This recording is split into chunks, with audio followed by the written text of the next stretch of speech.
Hello. Oh, wow. This ain't gonna be like your typical book talk.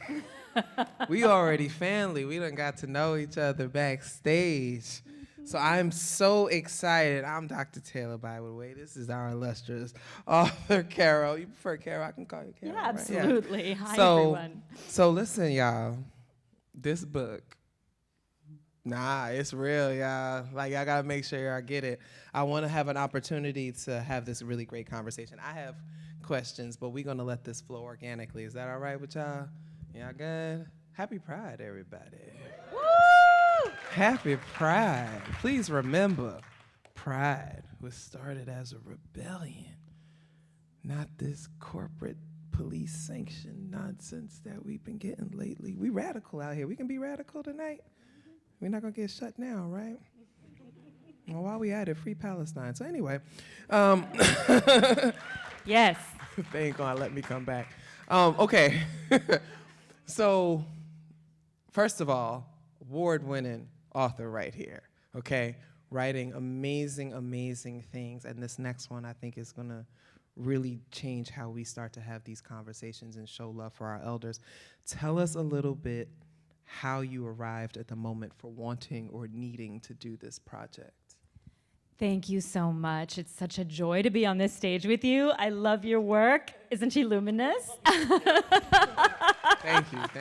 And thank you so much to the Free Library. This is an amazing space, building, institution, It really is. community, sanctuary. Thank you to the librarians and everyone who makes this possible. And thank you to all of you for coming out this evening to join this conversation and to really commune with each other, which I very much hope to do. So yes, when did I know that it was going to be a book?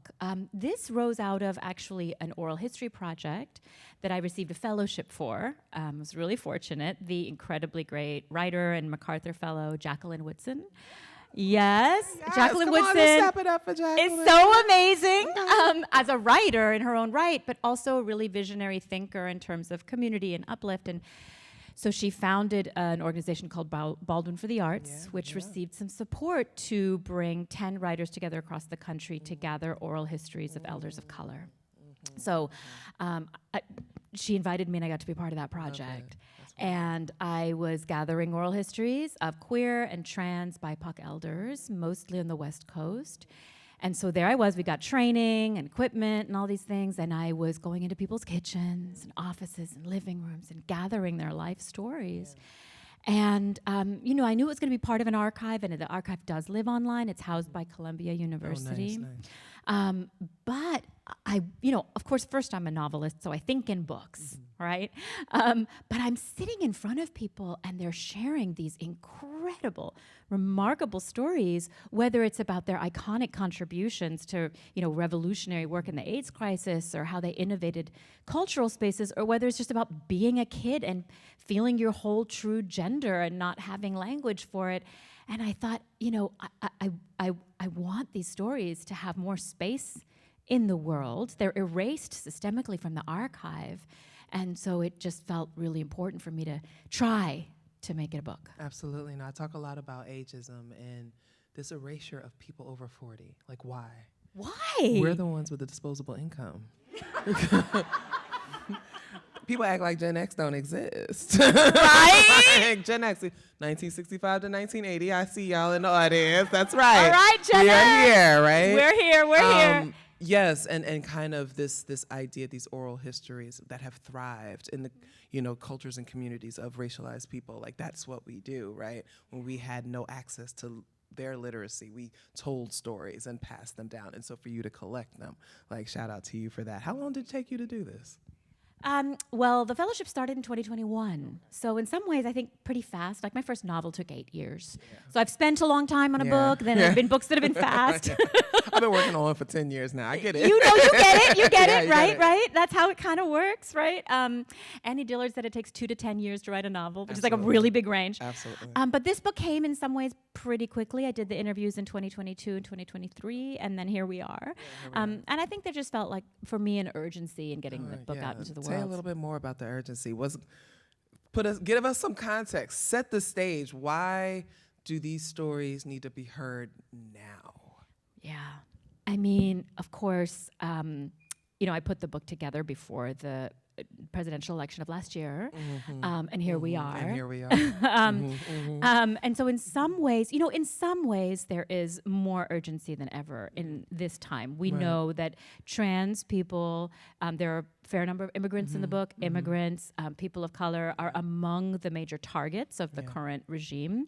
Although, I also have beloved people who are federal workers and they're under attack in terms of their livelihood. There's a range of people who are under attack at this time, as well as our values and what we what sort of hold dear. So in some ways, we're living in a time where now it's more urgent than ever, right? To affirm the lives of trans and gender nonconforming people, of people who don't adhere to a sort of white supremacist patriarchal status quo. And yet, I think on some level, our work has not changed, in that has always been our work to speak, write, work, live against erasure and toward a world where we can all be safe and free. Right. That's my dream. Right. Because right now they're trying to literally erase people and pretend they don't exist. In their current manifestation of their humanity, the government is trying to say you don't exist. Yes, and using language that is quite unmasked and quite plain language. You should not exist. This does not exist. Yes. And I think we were talking earlier about the elders and the importance of hearing voices of people over 40. This is book everybody I interviewed was 50 plus, 50s, 60s, and 70s. Yeah. And we might think, well, that's about the elders or capturing their generation, but it's also about youth because there's an idea in the mainstream media that transness, non-binariness is an invention of the young. Yes. Right? It's this sort of fad, can be easily dismissed. Yes. And so so nothing could be further from the truth. Come on. We've always been here. We've always existed in every place. And we were talking about that backstage. We studied this. We know. Like this is as old as time. It is as old as time, but the stories have not always been made visible or they've been systemically silenced. And so if we want to talk about youth and trans and non-binary and queer youth, how urgent and important it is for them to know that they have an inheritance. Yes. And that they have something to look forward to. Yes. Right? Because for the marginalized person, hope really is the thing that sustains. And so when you give people examples of folks to look forward to, they see a trans person who is 75 years old, they get to see that life is possible, right? There's a future for me as I really am. There's a future as I really am. So let's talk a little bit about the book and then we'll talk about some larger issues. So one of the things so for those who don't know, this book is a collection of interviews and conversations with queer and trans elders that are in their, as they said, in 50s, 60s, and 70s. But it's not like each chapter is someone's story. It's actually crafted with a narrative arc that kind of begins with emergence and then ends with horizons. And so it's this compilation. So I want to ask, why did you choose that? Because there are so many of these kinds of anthologies where it's each chapter is just a different person, you learn a different person's story. But you pulled it all together, almost making it seem like everyone was in the same room. So tell us a little bit about why you chose to do the narrative arc like that. Yes, thank you for that. I sort of wanted it to be, I wanted to be able to show the kind of broader epic story of the community or communities, right? Because there is so much range and diversity between the people in the book, right? There's Black, Latinx, Indigenous, and Asian folks. There's trans masculine, trans feminine folks, people who are trans women or men, or people who are super genderqueer. Right. There's a range. So it's not that everyone is a monolith, but that there is a community, and to me, it's like the community is the protagonist. Yes. Okay. Right. Okay. And I wanted it to have a narrative arc so that people could be. I love to be transported by story, right, and to feel like I'm on that sort of magical ride. And so I wanted to create a sense of story that it wasn't just an accumulation of facts, which can be a more dry reading experience, which has value. But I wanted to weave this other way, and I nerded out a lot on oral histories, like the work of Svetlana Alexievich, who won the Nobel Prize in Literature for books like Voices of Chernobyl that really showed me how you can take different people's voices and like juxtapose them, you know, in ways that then create a larger story. And one of the things she once said is, life itself is unimaginably artistic, all on its own. And so this format helped me kind of strive to capture that. Yeah, artists, that's what we do. We capture the art that already exists there. Whether we're capturing photographs or writing or whatever, we're trying to do our best to share that with others. So I'm thinking about the various stories now, just a little bit of just my own connection to this. I grew up raised by a lesbian mother who was an early AIDS activist, and I grew up in the Bronx. There's a character there that talks a lot about growing up in the Bronx and kind of this queerness that exists there. And we were talking about this a little bit earlier, but we'll talk about it with folks here. It's just like, I noticed a little bit of a difference between the narratives that maybe the black folks had versus maybe some of the other folks in terms of community acceptance or just kind of embrace. Can you just talk a little bit about what you noticed with some of the stories and some of the differences there? Because like, even though I grew up very church heavy, and I tell any Christian, I know your Bible better than you, baby. that Wednesday night service, and you know, I was there, but also, as much as the fire and brimstone is there, they're not turning anybody away. That so-and-so is kind of folded in, whereas I noticed a lot more of the machismo and religiosity and other things being barriers for some of the other folks.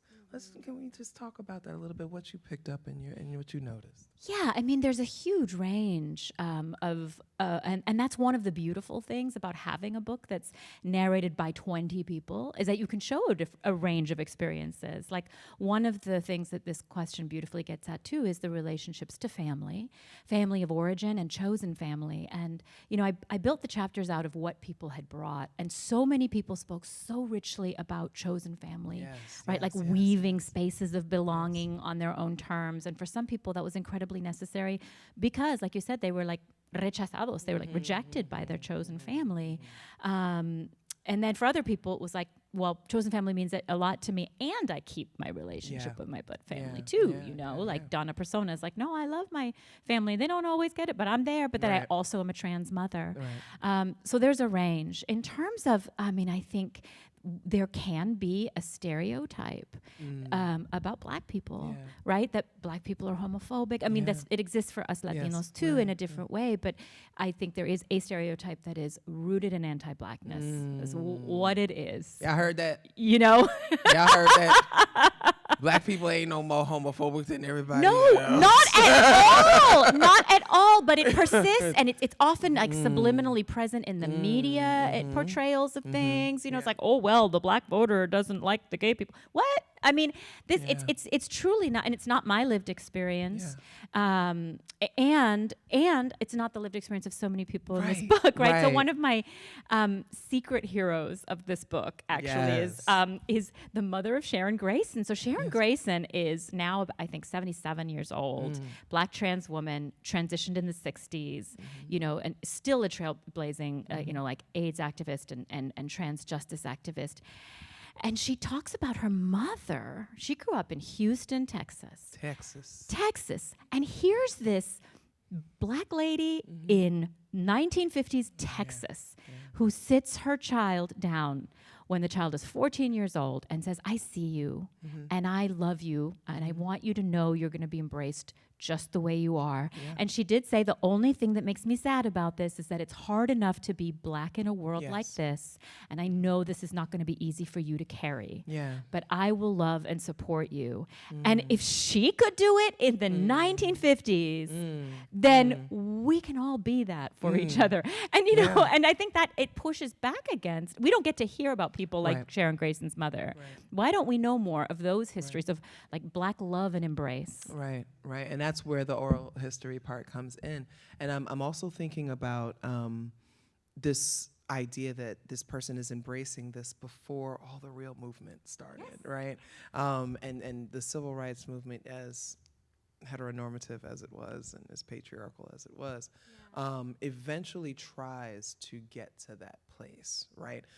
Huey Newton, a lot of people don't know, he makes a statement on this, and he's basically like, these are our people at the end of the day. And that's something that continues to come up in these communities, in the Latino communities, Black communities. It's like, there's no, we're talking about it now. It's Pride Month, it's Black Music Month, it's Caribbean Heritage Month, it's, Juneteenth is coming up, and it's like, there's no Black liberation without queer liberation, because we exist. And so much of Black culture, as co-opted by the United States, America, y'all know Black cool is everything that we export, it comes from queer people. So much of it, the language that they call Gen Z language, I'm like, that's Black queer language from the 70s, baby. I was there, so just kind of thinking about that. But we were also talking about this religion, and so this comes up also, folks. There's a number of folks that will talk about their religious upbringing. And we think about where we are right now, kind of moving towards this evangelical possible theocracy. We're not gonna let that happen, right?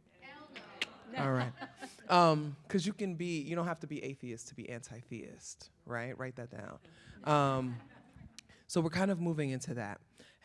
And my question is not going to be as articulate, but you know where I'm getting at. It's like, I'm thinking about how queer and trans folks, who are people of faith, how they reconcile that, and kind of based on some of the stories that you had, like, what were some of the harms, what were some of the benefits, but then also, what does that mean for nowadays as we're moving towards this that seems to be driving the erasure?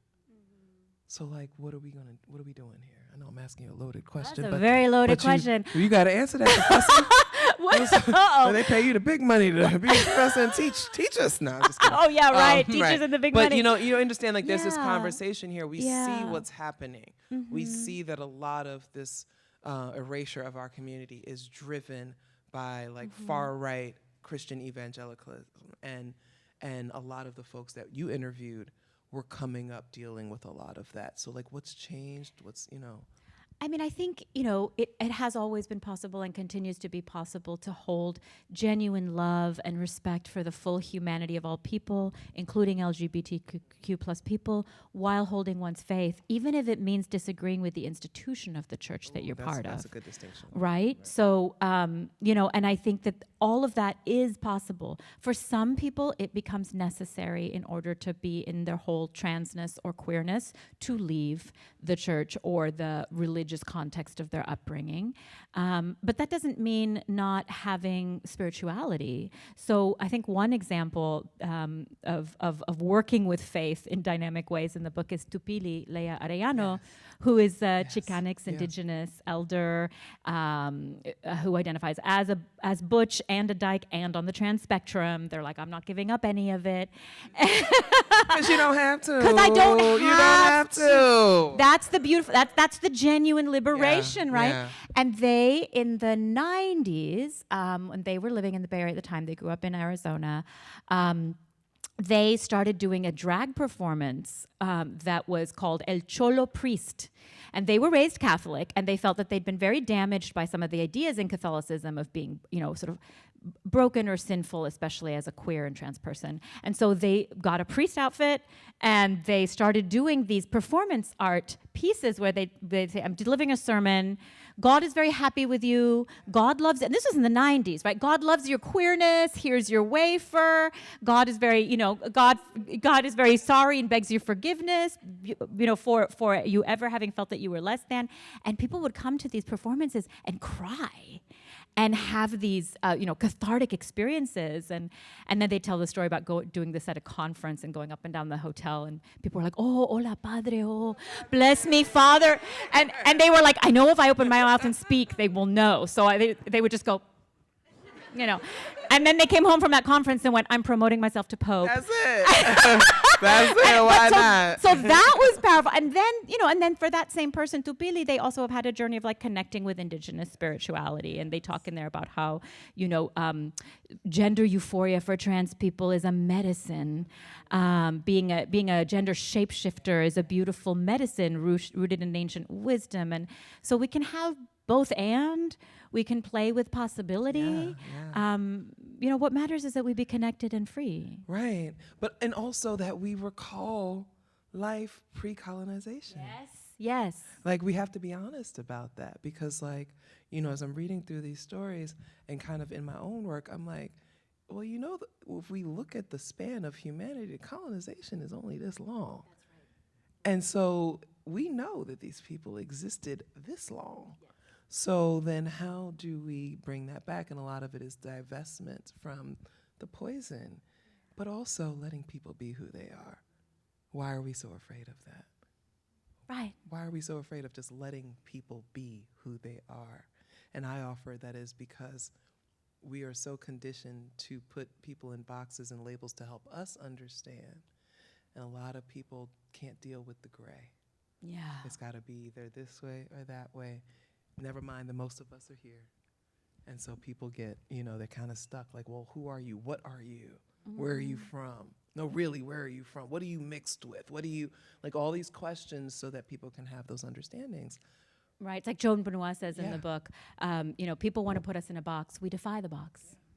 So I want to pause real quick because we do have a book with some tabs. Is there something? Come on, can you read us a little bit from this? You know, that's actually because we can have this conversation, but also I would like you to hear some from the book itself. It is so well written. Oh, thank you so much. Yeah, I'll read it just like at the first page and a half from chapter Please, 1, please. because it speaks to some of the things that we were just talking about, including this piece about sort of indigenous ancient knowledge from a two-spirit context.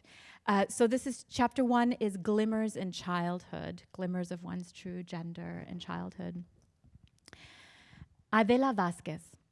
I knew from the very beginning, from the age of 4. Tupili Leia Arellano, who we just met as El Cholo priest. I knew very early. I didn't have the verbal cognition, but I knew I was different. I never said I wanted to be a boy, but I didn't want to be a girl. I didn't want to be either or. You know what I'm saying? Josenio Lewis. I knew from day one, the moment of consciousness, that I was different. I was aware that I was a problem for some people. In my world, I was a boy. I played with boys, I was a boy, and that's all there was to it. Storm Miguel Flores. Everybody thought I wanted to be a boy. That just felt foreign to me, to want to be another gender. It felt wrong and embarrassing in some way, and I don't even remember secretly feeling like I wanted to be a boy. I just felt like I wanted to be who I am. Joan Benoit. Oh my God, I've always been read as queer, from a young age. I distinctly remember a day when I was 7 years old. My great-grandmother was in from the reservation. At that point, great-grandma must have been in her 80s, early 90s. She was from the Chippewas of the Thames First Nation. She was in Michigan as a young person, born and raised with traditional ways. When the French came, she and her family went to Canada to try to avoid being put on a reservation, and she didn't get put on a reserve until she was in her 20s. She was my mom's grandma. She was cool. Grandma Rose. I have a picture of her somewhere. We were visiting, and she said to my mom, I was sitting on my mom's lap, she said, I thought you had 3 boys and 2 girls. And my mom said, I do. And she said, oh, this one here's a special one. You need to pay attention. Like she knew who I was. She said it and looked me right in the eye. She knew me. My mom spent her life ignoring the traditional teachings. She was trying to assimilate. Out of all my siblings, I think I'm the one most Native identified. I'm Anishinaabe from Michigan, an Ojibwe woman. It's always gone back to the traditional ways and not the colonizers' ways. The way I build community and the way I try to carry myself, it's an understanding that I'm going to be an ancestor just like them. That's a lot of the work around identifying as two-spirit. There are teachings that we need to bring back. My parents didn't get me. I felt misunderstood my whole life by them. And then my great-grandmother understood who I was. I have carried that moment with me my whole life.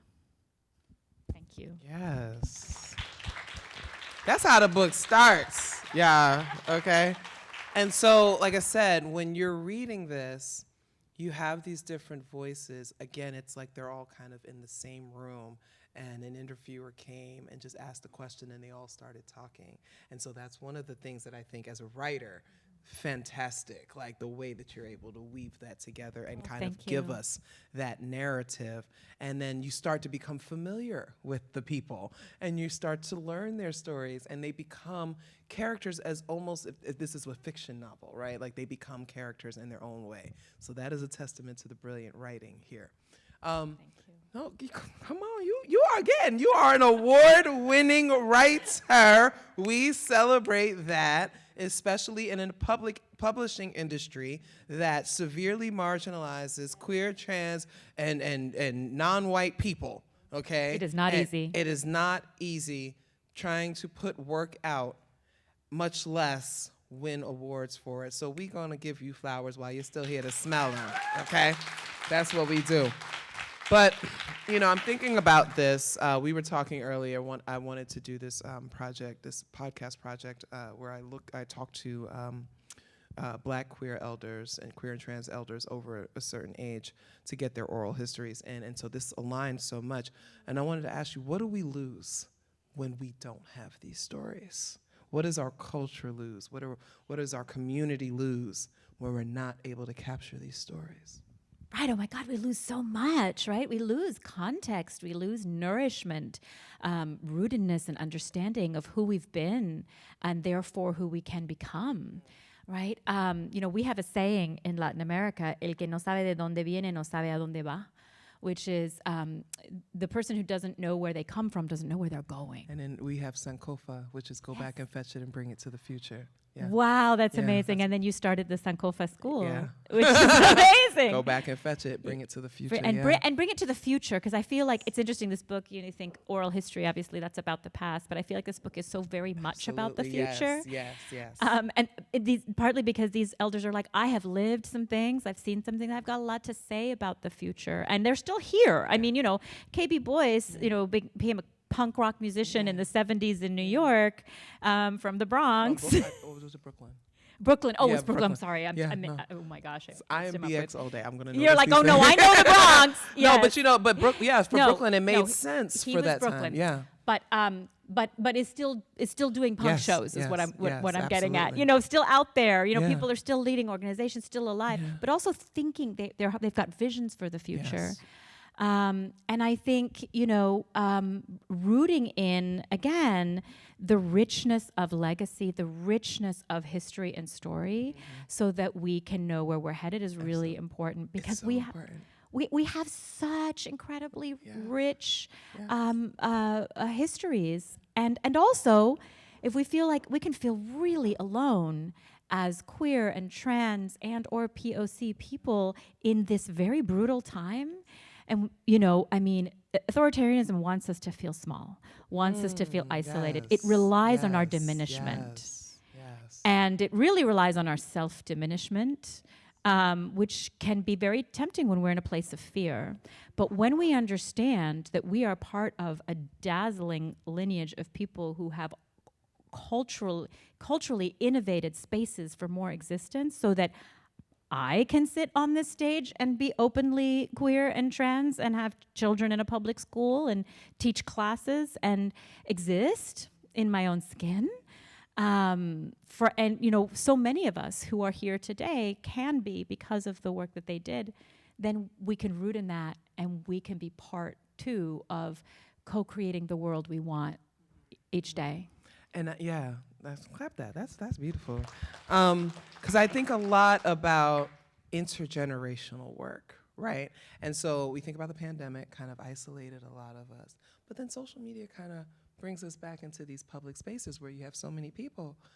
But young folks, I love you, but also I'm noticing I'm maybe reluctant to listen to elders and kind of get some of their wisdom from that. And I'm gonna say that's a direct product of colonization, because what culture doesn't have elders and young people and having that kind of thing? So like this offers a way for us to go back and fetch it and to bring these stories into the present and to feel inspired by that. I love it. Yeah. Oscar, how much time we got? Because I got a couple more questions. How much time I got? I got enough time. What's enough time looking like, though? I'm trying to plan it out. I was going to say, I love what you said just now about youth, and I'll just say real quick, that's part of why people had so many rich things to say to youth directly that I had to make a whole chapter. Yes, there's a whole chapter in the Horizons. And in that, you asked the question, you put it right there. What is gender? Yes, right? that too, yes. Do they have to read to get your answer? You're going to give us you going to give us the AI generated version that pops up at the top of the search? What is gender? Well, according to Caro, Robertis, here we go. No. So again, folks, we are very much aligned in how we're thinking about this. Like, that's an existential question. What is gender, right? We can say, oh, well, it's a construction, it's all these things or whatever.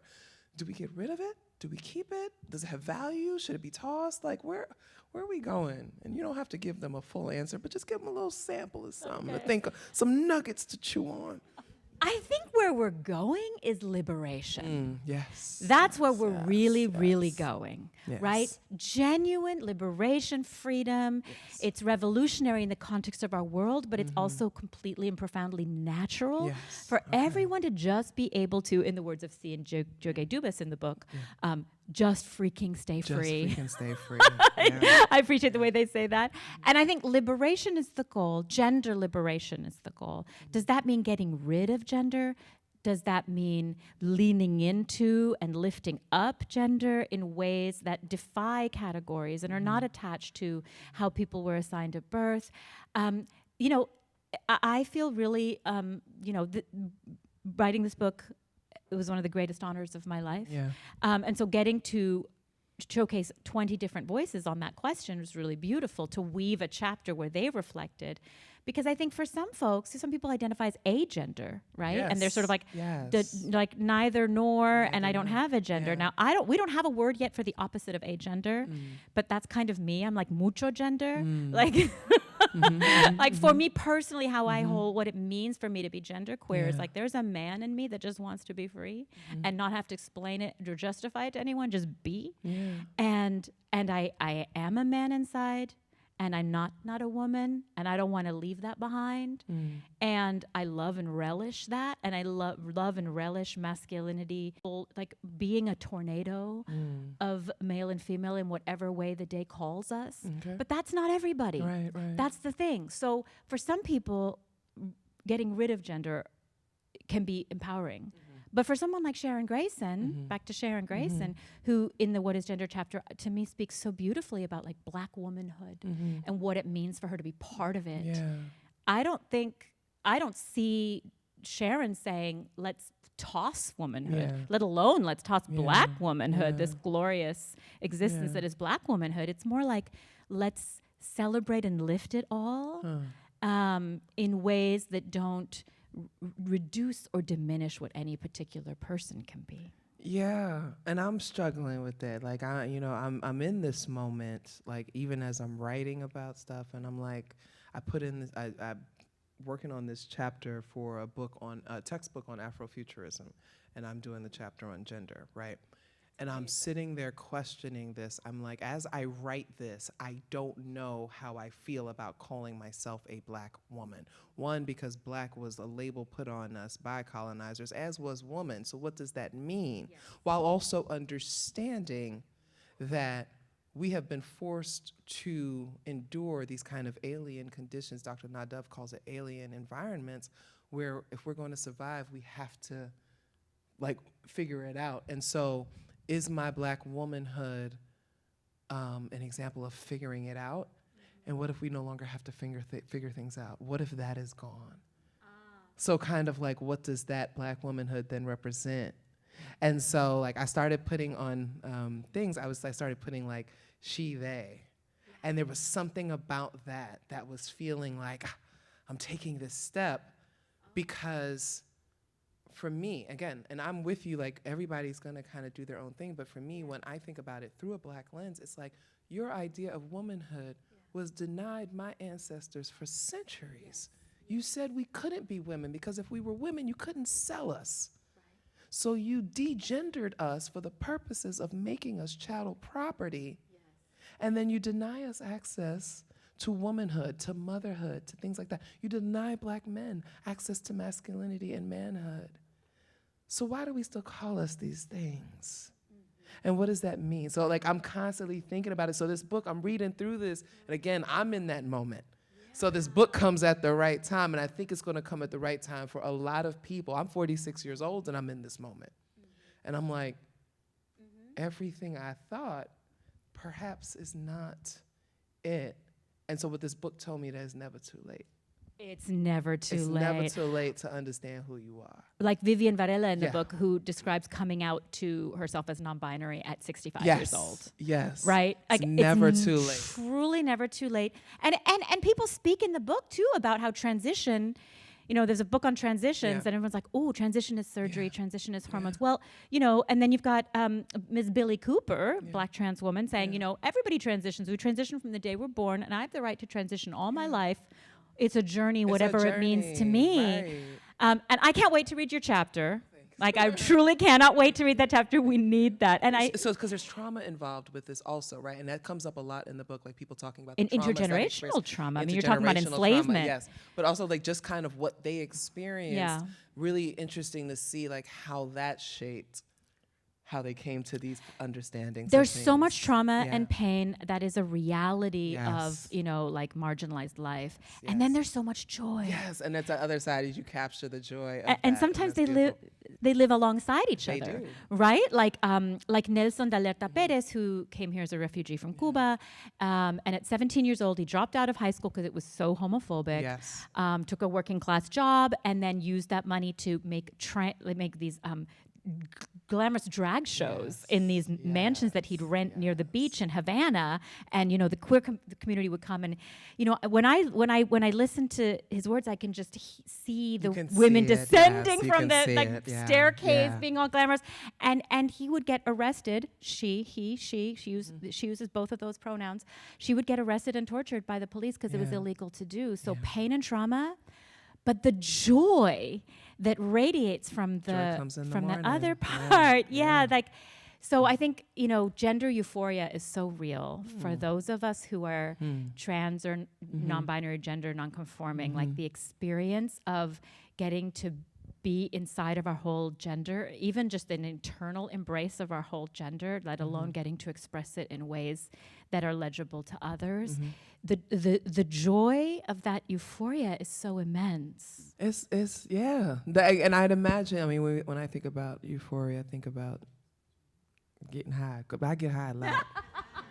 It's a way to get high. Being true to yourself is an amazing high. Yeah, whenever I hear people talk about that, it's like this awakening, this kind of fullness, like the void that maybe was there is not there, and you get to experience that. And then as you are confronting some of the ignorant things that people say, you're less and less affected by it because you are so full.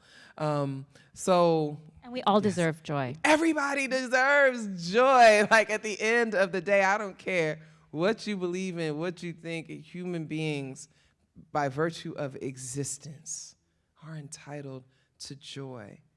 And it's unfortunate that there are so many blocks that get in the way of people experiencing that. So Oscar told us we gotta go. I got one more question. One more question, and we can wrap this up. And then we're gonna open for some questions. Please, if you have questions, get them ready, because they're gonna answer, not me, but they're gonna answer. And we'll do that. You interviewed elders, you talked with elders, they shared their experiences, and y'all, please get into these early experiences from the 1950s and 60s. How have things changed, for the better or for the worse, when you think about what they were going through?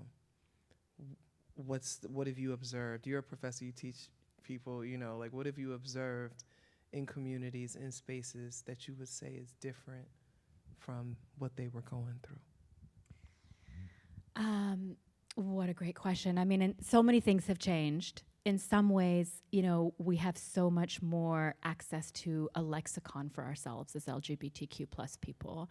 And even if we're living in a place where we might be isolated from actual community, you know, going online, right? The visibility of possibility is quite immense. And there is a lot of love and care for us and our communities. I mean, here we are in this incredible library that has welcomed this conversation that centers queerness and transness. And so, you know, that was not the case when these folks were growing up. Right. Those kinds of spaces were not there. And they were part of creating those kinds of spaces and Absolutely. making it possible, right? Right. So I think we are more possible. There is more spaciousness. There is so much sort of collective care and love for us that you can even feel in this time of backlash. Yeah. But then we're also in a time of vicious backlash. And so I think that sometimes there are some elder queer folks who can make the mistake of saying, oh, the young people now, they have it easy, you know, now that we've had the L word and Will and Grace and everything, you know, like, and they don't have AIDS. And that's not true. And you know, it's not true. It's not easy. And especially because there is more visibility and more language, folks are coming out younger. Yes. So I've got kids, and I'm seeing kids come out in middle school. And I'm seeing kids come out in middle school to each other and to teachers, but they're not coming out to their parents because they know their parents won't accept them. Gen X, we got to get it together. we gotta accept these kids. We gotta accept these kids. And that's why, but that kind of brings back to what Joan, the story Joan told about that one encounter with her great grandmother. She carried it with her whole life.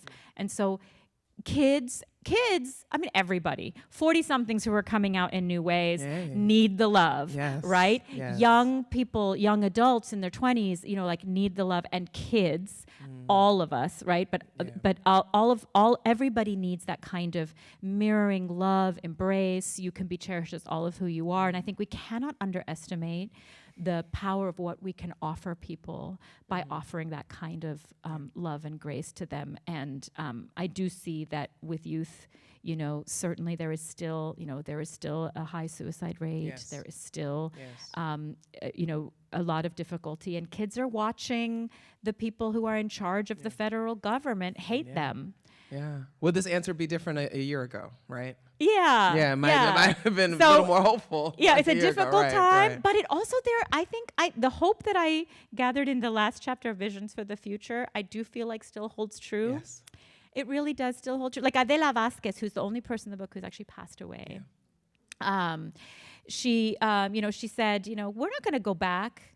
There's no way queers are going back. You think that people are going to let us take, they're going to take away our freedoms? No. She says, no, child, no. You know, we're going to say, F you, get off my dress. Yeah. You're not going to oppress me, because we learned how to work together. We learned how to fight to be free. And we as a community are absolutely here. Right, absolutely. All of you, we need you to speak up more, right? If you can, like, just to protect your neighbors and to look out for the people that you work with, that you go to school with, and things like that. Like, a lot of us been fighting for our whole lives, really, and it's just one extra person to join in on that is really helpful. All right, we're gonna take some questions from the audience. We'll take a few questions, and then we'll get out of here. And no, actually, then you're gonna buy the book, and you're gonna get the book signed. And then we will get out of here. So does anybody have any questions? Anything coming up for you? It's a fantastic book. No, yeah, just listen. Yeah, in the back. Okay, in the back.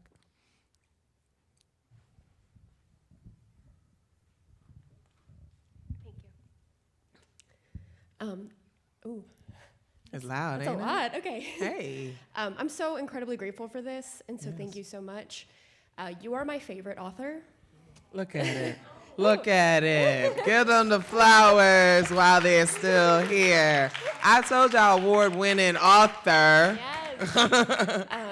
I think your novels are extraordinary, and if folks haven't read them yet, you must. So I have a little bit of a selfish question because you are my favorite author. Wow. I want to know, when somebody asks you, like, who do I need to read? Like, when somebody asks me that, I say you, right? I'm like, read these books. You are my answer to that question. So who is your 1 or 2 or 10? But, like, who are those authors for you that when you have that opportunity? That's a fantastic question. I hate when people ask me that, because I'm like, I don't know. So, no. Okay. Who are you I mean, reading? I'm completely blown away. Thank you, and it's incredible to meet you. What's your name? It's so good to meet you, Elizabeth. Thank you so much, and thank you for coming. It's amazing.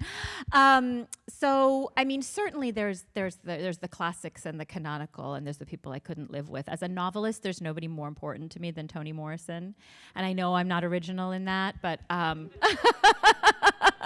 But I read and reread her books for the absolute magnificence. What's your favorite Toni Morrison book? That is one of the hardest questions I've it's ever not. been No, it's asked. not. It's easy right No, now. it's Come on. not. It's Come really on. hard. There's only three options now. Oh, if I don't hit those right ones. No, what's your favorite? I'm actually listening to. I was listening to Sula in the airport this morning because. Okay. That's just a re-listen. Yeah. No, I can't. I really don't know if I can. It's literally one of the hardest questions. Yeah. Song of Solomon for me. Sometimes it's Beloved. Sometimes it's Song of Solomon.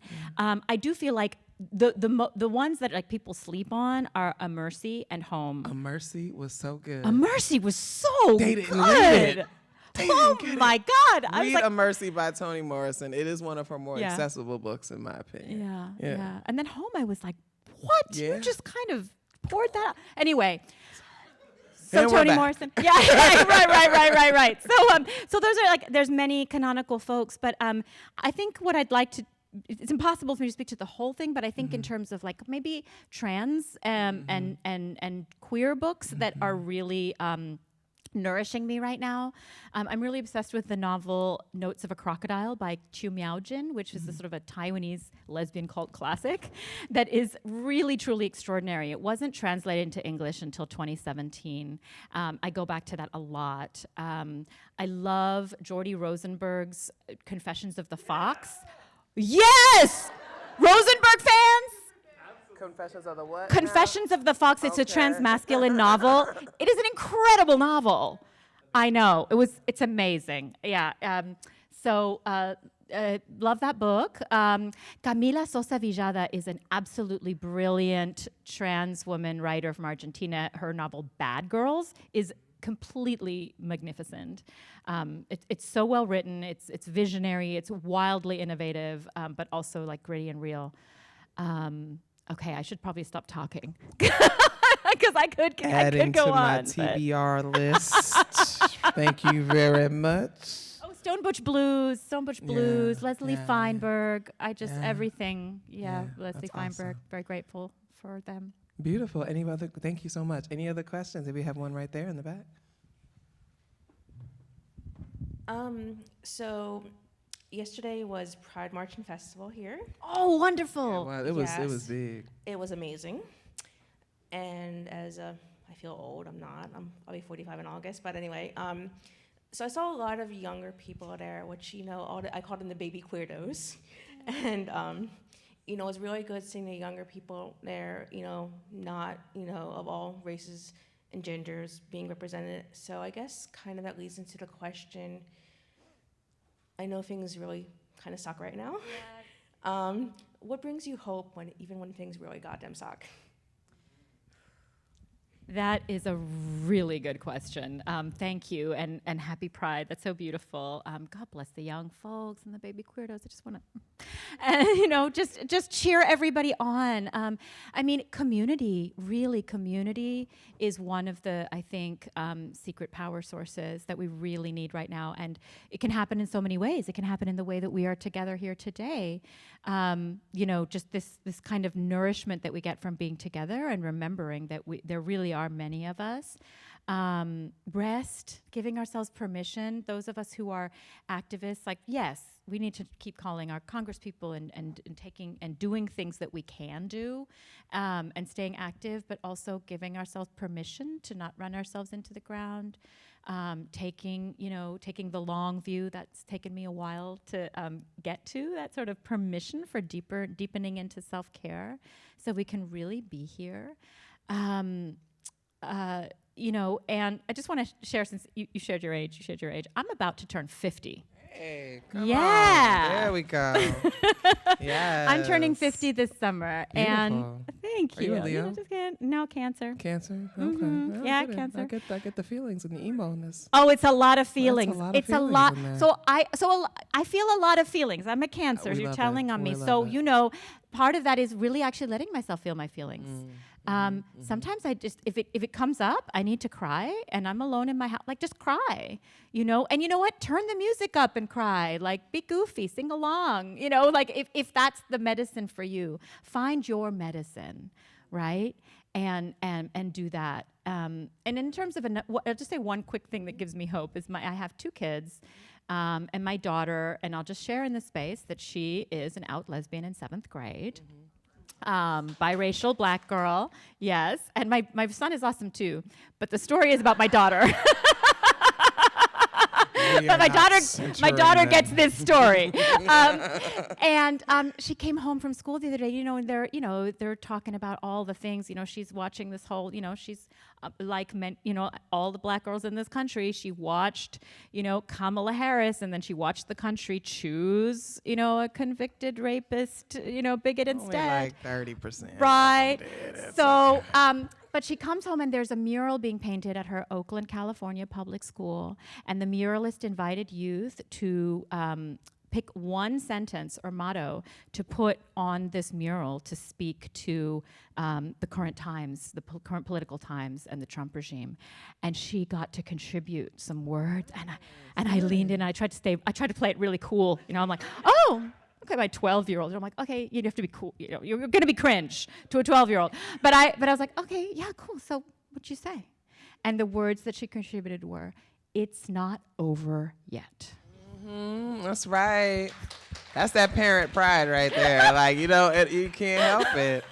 You'd be like, oh, you tied your shoe, President. Yeah, right. President. Oh, you did so good. Look at the way you double knotted that. Yeah, you're going to run the world. Yeah. So then you look at those youth who are at Pride in the streets of Philadelphia, and you go, look how beautiful. Look how beautiful everybody is. Look at how we are still here. It is not over yet. Yes, that is beautiful. Thank you. Is there any more questions? Or can we end on that note? Because it is not over yet. Like, I love that. Can we end on that and then we do the book signing? Okay, so how are you about like selfies and things? I just want to make sure that people understand. Okay, so if you would like to take a selfie, they will have the opportunity to do that, but please don't hold up the line. I know that I'm sorry, am I blowing up your operations right now? I apologize, but can we just please, just give a round of applause. Thank you all so much. Thank you, Dr. Michelle Taylor. You're incredible.